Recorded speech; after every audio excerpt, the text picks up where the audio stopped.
ఒక కూలివాడు శ్రమించకపోతే అతనికి జీతం రాదు.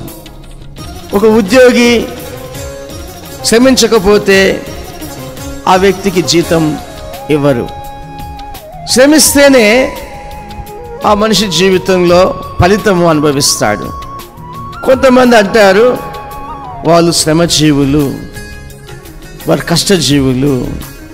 అవును, కష్టపడాలి, శ్రమ పడాలి, అప్పుడే ఆశీర్వాదాలు మన సొంతం అవుతాయి. ఊరికనే సొంతం కావాలని అనుకోవడము ఇది బుద్ధిహీనత. కొంతమంది 1000 రూపాయలు ఇస్తే 10,000 అయిపోవాలి, 1,00,000 రూపాయలు ఇస్తే 10 లక్షలు అయిపోవాలి, రాత్రి గొప్పని అయిపోవాలి. ఇలాంటి విశ్వాసం అది ఎలా ఉంటుందంటే, గాల్లో దీపం పెట్టి, దేవుడా దీపం ఆరిపోవద్దు, దీపం ఆరిపోవద్దు నాయన, నేను నిజమైన విశ్వాసుని అయితే ఈ దీపం ఆరిపోవద్దు అని ప్రార్థన చేసినట్లు. ఇది గాలి మేడలు, గాల్లో కట్టుకునే మేడలు.